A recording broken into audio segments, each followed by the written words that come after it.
Les pieds bien ancrés dans la terre et la tête dans la spiritualité, c'est vite dit. Mais ce n'est pas spontanément accessible. Et comme je pense avoir déjà dit, je n'attends pas qu'un objectif arrive à échéance pour en installer un second.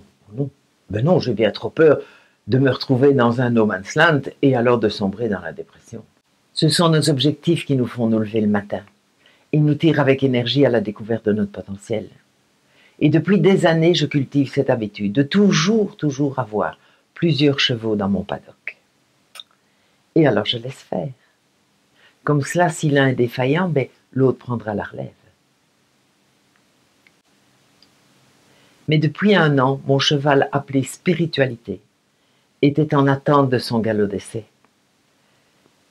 D'un autre côté, rien n'est plus productif que l'attente, contrairement à ce que l'on croit. Parce que c'est le moment où le cerveau, il analyse, il compare, il bâtit des plans, il acquiert de l'épaisseur. Et sans s'en rendre compte, il engrange moult informations. Parce que le temps, il a tout le temps devant lui.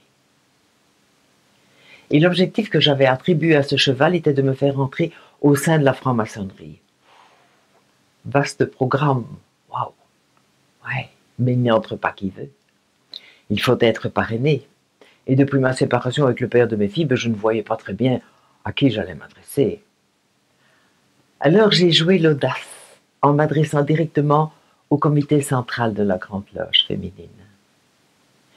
Et mon cheval a ruminé son avoine encore durant de longs mois. Mais oui, il faut de la patience. Et j'en avais presque fait mon deuil quand une lettre me parvint m'invitant à me rendre tel jour, telle heure, à tel endroit. Premier choc, ça bouge. Waouh! Mais suis-je capable? Ai-je les compétences requises? N'est-ce pas péremptoire de ma part d'oser une telle demande? J'ai 37 ans, je suis prof, c'est-à-dire rien d'exceptionnel. Je vis sans mari avec mes 2 filles, mais ce qui permet aussi toutes sortes de présuppositions négatives à mon égard. Vais-je faire l'affaire? Serais-je entendu? Alors, cette première entrevue fut décevante, en ce sens qu'on ne me demanda rien de vraiment personnel. On me remit des papiers à compléter, à signer, plus des demandes de formulaires administratifs, etc. Je trouvais cela très terre-à-terre. Bon, il n'y avait pas de quoi me faire fantasmer. Et 6 mois se sont encore écoulés, quand tout à coup je dus rencontrer séparément 3 personnes inconnues, qui jamais ne m'ont révélé leur nom. Mais là, par contre, là j'ai été retournée à plat de couture, avec des questions pertinentes, pointues, parfois paradoxales, qui me faisaient douter de moi-même. Est-ce cela le fond de ma pensée, ou est-ce le contraire? Mais c'est nouveau pour moi, car j'ai pour habitude de n'avancer que là où j'ai pied. Tout cela pour garder le contrôle. Et là, j'étais dans le décontrôle plus total. Mais les enquêtrices ne sont pas là pour sympathiser. Elles sont là pour découvrir ce que vous ignorez de vous-même. Et elles vous forcent à vous projeter dans un avenir auquel vous n'avez pas encore réfléchi. C'est très déstabilisant d'être confronté à ses limites et de perdre ainsi la face. Mais c'est peut-être cela que je suis venu chercher. Socrate avait pour devise « connais-toi toi-même ». Et notre éducation judéo-chrétienne ne nous pousse pas dans ce sens. Elle préfère faire de nous des moutons. Elle nous invite seulement à aller de l'avant à la découverte de notre potentiel inexploré. Mais maintenant, je suis convaincu que la découverte de nos limites négatives est encore plus importante. Déjà prendre conscience qu'elles existent et qu'elles nous gouvernent massivement. Eh bien déjà cela, c'est une démarche fructueuse d'évolution. Puis on arrive à les accueillir, à les accepter comme faisant partie intégrante de nous-mêmes. Ça, c'est un très long chemin. C'est un chemin d'humilité qui prendra toute la vie. Entrer en maçonnerie passe par un processus d'initiation, par lequel vous acceptez de vous dépouiller de ce qu'ont été toutes les futilités de votre existence. C'est un retour à l'essentiel, qui vous fait prendre conscience que votre identité tant affirmée n'est qu'une illusion protectrice et que l'essentiel n'est pas là. Mais quand l'ensemble de la loge a accepté votre adhésion, vous devenez cette particule du grand tout qui ne voit en vous que votre beauté fragile. Ce fut une des expériences les plus puissantes de ma vie. L'impression de toucher du doigt la confiance absolue. C'est presque divin. Et puis tous ces bras qui vous accueillent à l'issue de la tenue, vous offrant de l'amour, de la fraternité. Tout cela efface l'ardoise de votre vie d'avant. Vous entrez dans l'après-initiation. Et il n'y a pas de retour en arrière possible. C'est imprimé dans vos cellules pour la vie. Tout ce qui vous a été enseigné ce jour-là sera désormais le fondement de votre pensée et de vos comportements.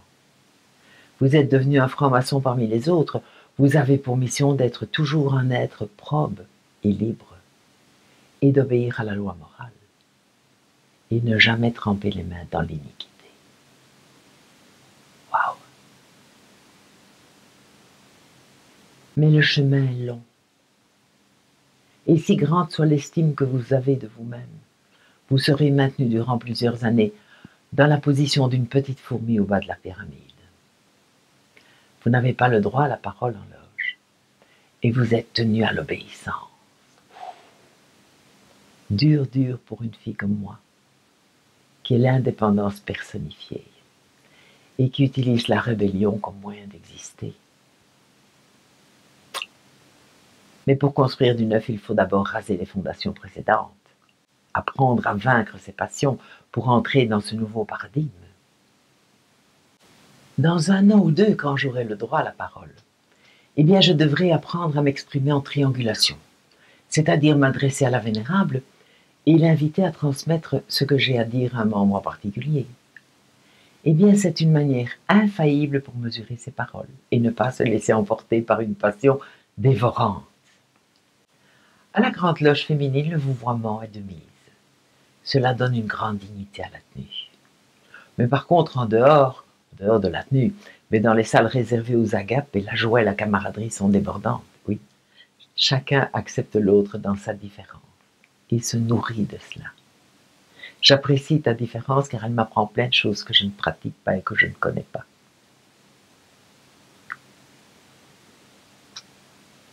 La loge est un microcosme. Tous les aspects de notre société y sont représentés par la mise en place d'événements propres à la loge, tels que nouvelle adhésion de profanes, instruction de ceux-ci, commission de réflexion, mise en place ou révision de règlements, et présentation de travaux philosophiques et symboliques. Et toute cette activité focalise les comportements compulsifs ou réfléchis que nous pourrions avoir face à eux, et cela en fonction de nos croyances personnelles, en fonction de notre milieu social ou de notre niveau d'études. Bref, tout cela crée des divergences d'opinion au sein de la loge, divergences qu'il va falloir concilier pour conserver l'harmonie. En un mot, ce travail interne nous fait nous confronter à nos limites, à nos rigidités d'opinion, souvent inflexibles, à notre envie de contrôler, à notre besoin de pouvoir ou notre besoin de reconnaissance. Tout cela en conflit avec notre nouveau besoin d'appartenance à ce groupe qui nous a ouvert les bras. Il est là le travail maçonnique. Il n'y a pas de secret, il n'y a pas de révélation, il n'y a pas de dogme. Il y a juste soi face aux autres. Alors les mécanismes personnels de défense entrent en jeu. Certains vont jouer la carte de la séduction, d'autres vont jouer la carte de la soumission, et les plus futés installeront des stratégies d'alliance. Mais tout cela est d'une richesse que peu d'êtres ont l'occasion de vivre dans leur quotidien, à moins de faire partie d'un gouvernement ou être à la tête d'une multinationale. Ici, monsieur et madame tout le monde est confronté, s'il accepte de s'impliquer, au paradoxe de la vie en société. C'est un raccourci des plus efficaces pour comprendre la nature humaine. On pourrait dire que c'est le pour les nuls de comment vivre en société et d'y trouver sa place. Merci la maçonnerie de m'avoir apporté cela. Car l'orientation professionnelle que j'avais choisie m'éloignait de toute remise en question. Ben oui, Pensez donc, un prof. Mais il est seul maître à bord, il décide de tout. Le pouvoir est entre ses mains. S'il le désire, il peut souffler le chaud ou le froid. Il n'a de compte à rendre à personne, ou alors vraiment si peu. Ben oui, les inspecteurs sont souvent déplanqués. Il suffit de leur faire quelques ronds de jambes et votre carrière est assurée, bien sûr. Alors merci la loge de m'avoir offert ce raccourci du comment vivre en harmonie avec les autres et aussi comment garder son identité dans cette harmonie. Merci la vie.